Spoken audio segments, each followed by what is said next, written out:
Hi, welcome to Codejoy Chess.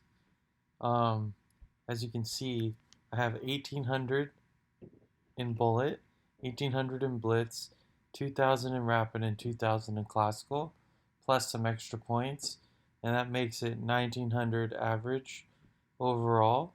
I'm better the longer time I get, but I do have a question mark here, which means I haven't played in a while, so it's questioning my rating, even though it leaves it how it is. And I'm not sure I can make it any higher. I mean, 2100 was a goal of mine. I could probably hit that, but this is definitely like was a goal, and I've reached it. And I'll recap a game. Why not? And we'll do um, one of my rapid games because those are the most recent high quality games. View the games.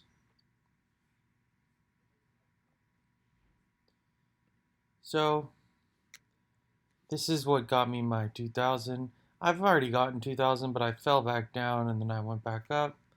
Um, that's why I might stop and not try to get 2100. I just kind of 2000 is what I am at this point. So I start with d4. He plays d5. I play c4, challenging the pawn, and it's an undefended. This is called the Queen's Gambit because I'm not defending my pawn. He takes it. That's the Queen's Gambit accepted.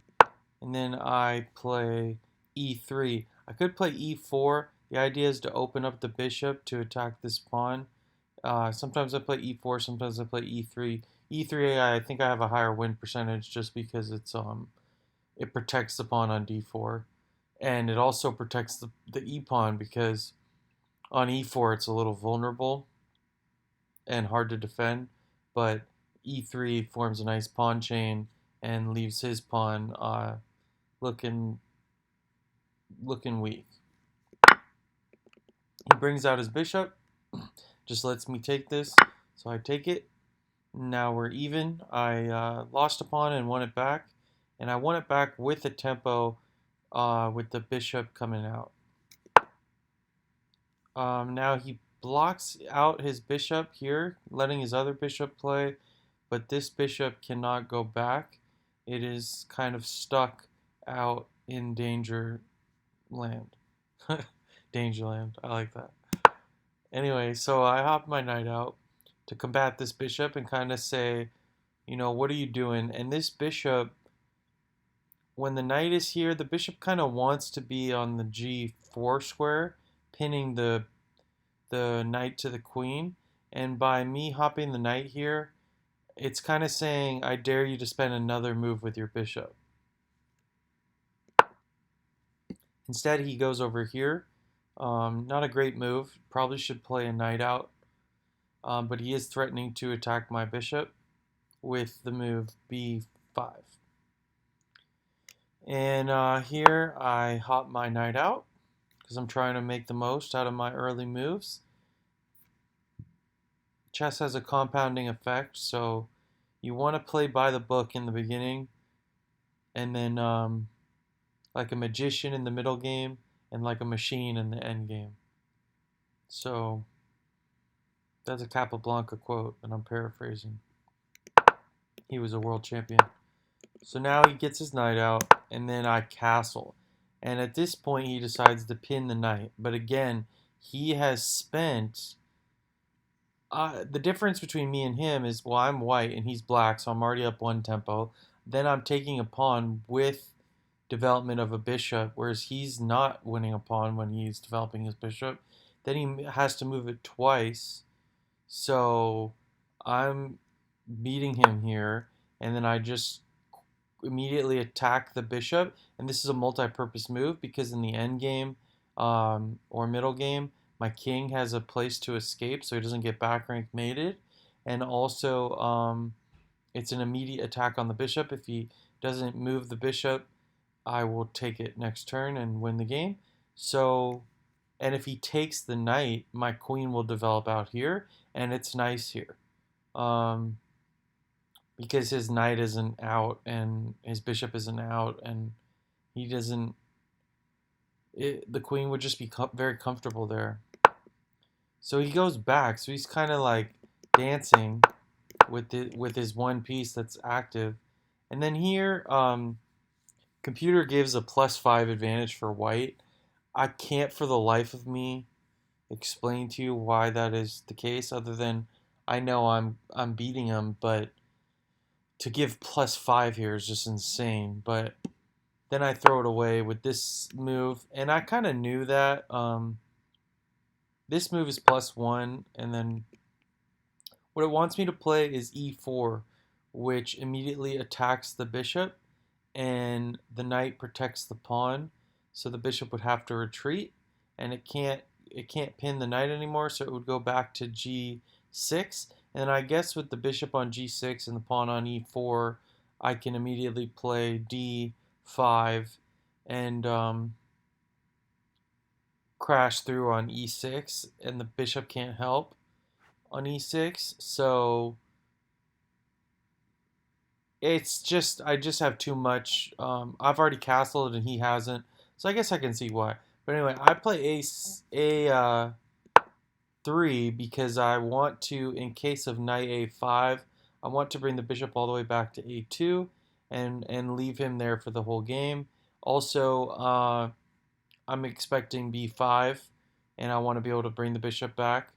If I bring the bishop back only to b3, I mean, I shouldn't try to justify this move. This was an inaccuracy, a3. But it's not a terrible structural move of the pawn structure. It's just a bad move because I should immediately attack this bishop. But again, I'm planning on keeping this e3 d4 structure. You know, e4 wasn't part of my plans, but he's kind of asking for it. But then right here he plays b5 and or g5, excuse me, and this is just a horrible move because now I have a tactical reason to play e4. So even though e4 was the best move a move ago, now it's even better. So I play it because this is an attack on the bishop protected by the knight. So he has to retreat. But now his g5 pawn is hit by my bishop on c1 and my knight on f3 because the bishop cannot see this pawn. In this position, the queen protects the pawn from the knight. The bishop would like to attack it, but my e pawn is in the way. But by attacking the bishop goes back, and now my e pawn, I mean my e pawn has cleared the path for my bishop, so the bishop comes in, and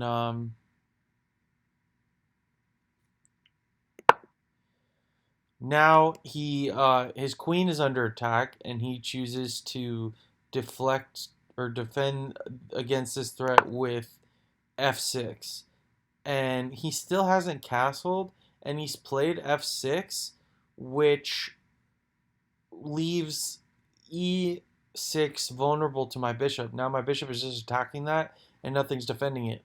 So the bishop is having a great time now. And this bishop who came out to the party, for some reason I want to say like Legolas and the Lord of the Rings, but why not, right? I'm having fun with this. So I've achieved my goal of 1800 bullet. So in this, I'm under attack, and I just go back to e3, tucked behind the pawn. And I liked my pawn on e3 because it defended d4. But now with the pawn on e4, I bring the bishop back to where the pawn was after it comes out like Legolas. And now it's retreated back and defending my central point. And his knight and queen are attacking d4, but I have a bishop, a knight, and a queen defending it. As you can see, both of my pawns, They're not defending each other, but all my pieces defend the pawns because they're all optimally placed. Um, Now he makes a peculiar move. Like, he should really stop moving this bishop, and he should really consider developing his knight or defending his pawn on e6.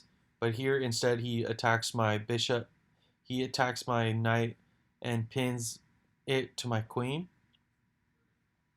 And so in this position, I'm thinking, wow, he's made too many moves with this bishop. His king is out in the open, and it's time to strike. So first I take the pawn on e6 that he left hanging.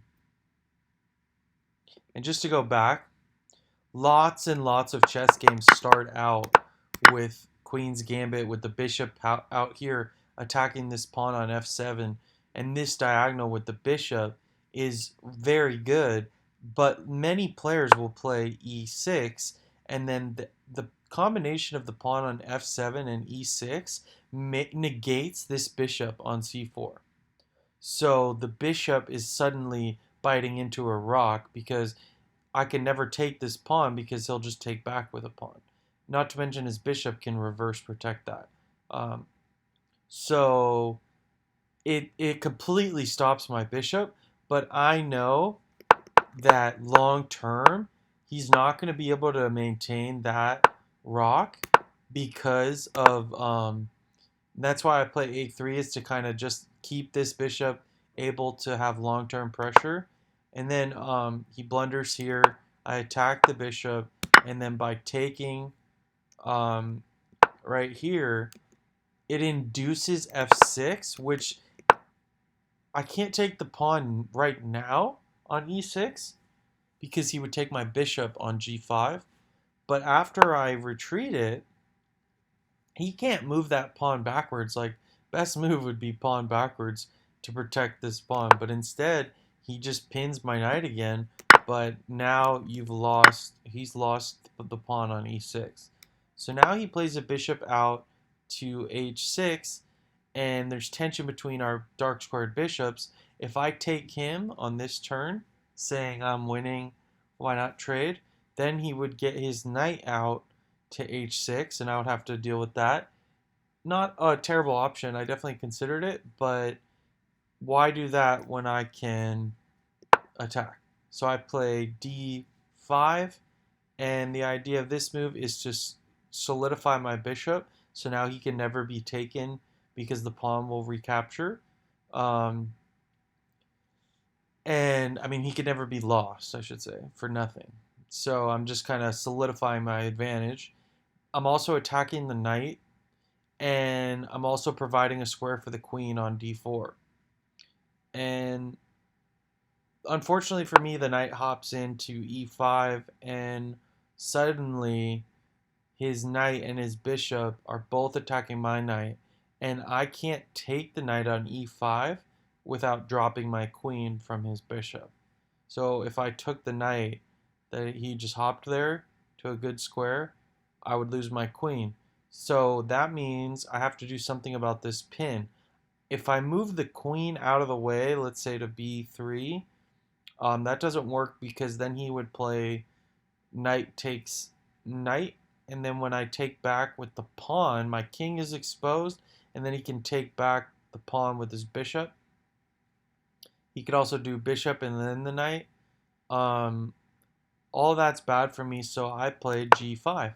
And g5 isn't ideal because it's in front of my king, but it is supported by my h3 move and my bishop up on e6.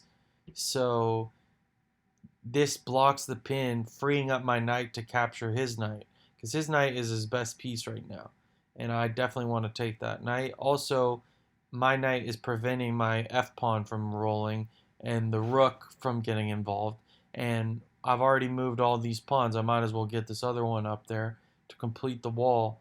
But right now he's under attack, so he backs up, and this is an interesting tension here. If I take the bishop, he wouldn't take back with the king because he would forfeit castling rights. He would take back with the knight, and he would hop back. And then my biggest advantage of this bishop being a thorn in his position would be gone, and he would still be able to castle and consolidate and maybe beat me. So I take his knight first. And here he has a question. Do you take back the knight with the pawn? Or do you take my bishop, try to take my bishop first? And then if he took my bishop, I would have the opportunity to save my knight or just take his bishop, which would open up the queens. And he chooses to take the knight. So just a standard recapture. But then that allows me to take his bishop without his knight being able to retreat, which means his king is now unable to castle, and I can play the move f4, which um, gets my rook on f1, aiming at his king. And next move, if it's my turn, I can play pawn takes pawn, and that would be a check. So here he takes back, and then I take with the bishop. If he takes with his bishop, uh, I take with the rook with check.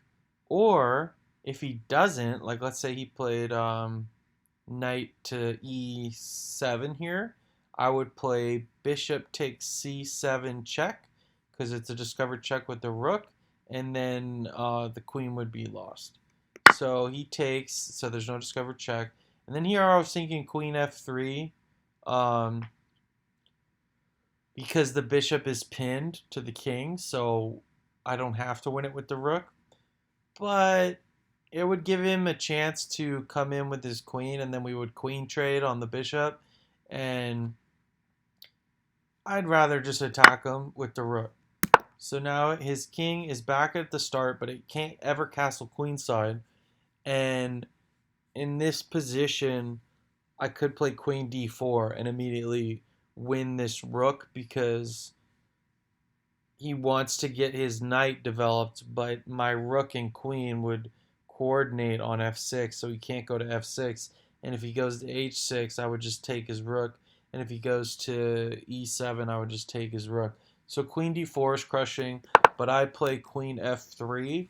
Queen f3 is a long-term plan. It's also crushing because the threat is rook to f8 check with the, and then when the king moves, winning the queen. So this threatens to win a queen. The other one threatens to win a rook, but it was better to win the rook because it was unstoppable. I thought knight f6 was working, but it's not. It would have been working if he had played, like, I don't know. It just wasn't working. But I play queen f3, and he plays queen e7, trying to block and get out of the skewer on f8. Now if I play rook f8, he would play queen takes rook, and then queen takes queen, king takes queen, and I would have lost a rook. So now I have to have a new plan, and I just bring my other castle into the fray, like Gimli. I just watched Lord of the Rings the other day, the extended version. And so now I have Aragon, Gimli, and Legolas, even though Legolas was the bishop. He's re-upped into a rook. And now this is known as the Alekine's gun. The rook, the queen, and the rook together with the queen in the middle is actually the best, because it sometimes it's better to have two rooks in the front, but the queen does a great job in the middle, as you'll see. So here I'm just completely dominating the F file, so I can never be challenged.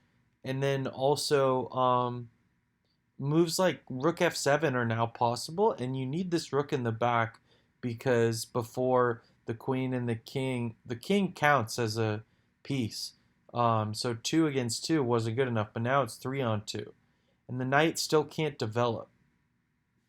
He plays to h6. If he plays to f6, I just take it. So he plays to h6, but from there, it's not threatening to do anything because it can never go on the F file because my rook will just take it with impunity. So here I have a nice center pawn position, but I'm not really trying to push those and create weaknesses. Instead, my knight is just supporting them, and I play rook f6 here, which gives the queen some breathing room to creep into the position, and it also attacks the knight. And the knight has no, it's under attack. It can't really be, well, it can be defended by the queen, but but if it's defended by the queen, well then now I have check. I also have queen f4 attacking it again, and the knight is just stupid here. If it goes, this is why he shouldn't have played with his bishop so much. He should have got this knight a better life instead of developing at the last second. His rook over here, he can't castle and get it into the game. His rooks are bad and his knight is bad. Whereas my knight is good, and I could think about redeploying it, sacrificing this pawn and hopping it in, or going back to e2 and up to d4. His knight, though, if it goes to g4, I have pawn takes. If it goes here, pawn takes. It can't use the f file. If it goes all the way back, then it is subject to, well, I'm just getting to the king.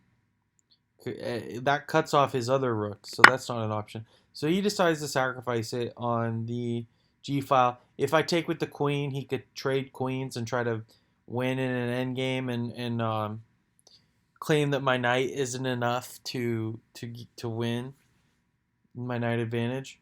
But here I just take with the pawn. And then here is the only scary moment of the game. He plays h5.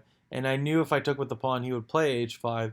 But the thing is, I can't take the pawn on h5 because queen gets my king. And he's activated his rook finally and his queen at the price of sacrificing a knight. But here I have, well, I have check, but I also have just the move g5. And g5 is supported by the queen, and it removes any tension between the pawns. He wanted, like if I play a move like knight e2 here, he wants to play pawn takes pawn because it opens up his rook and opens up the h file. Maybe he could play queen h7 and come down here and check me or something. But by playing g5, there's just no chance. Now his rook is blocked by his pawn. His pawn will never get down in queen. It's too far away. His king's too exposed. And now I've basically blocked off his attack.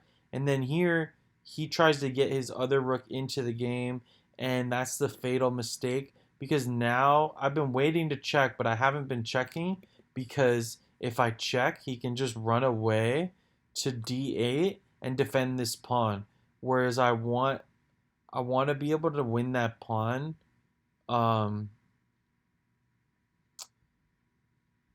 Kind of, but his queen's also defending it. But anyway, once his rook is here, now when I play check, his king has very limited options. If it goes to d7, I have rook f7 check winning the queen. The double rook is really strong. So he blocks with his queen, and then, but because of my gun, the rook is in the front, so the rook can go here. And then now his queen is pinned to his king, and he can't move it. And he decides to take my rook and then resign immediately, not giving me the chance to take back with checkmate. So queen takes queen here is checkmate. But yeah, he was 1886, not as high as me, but it was a good game and got me my 2000. And um, that is that. So,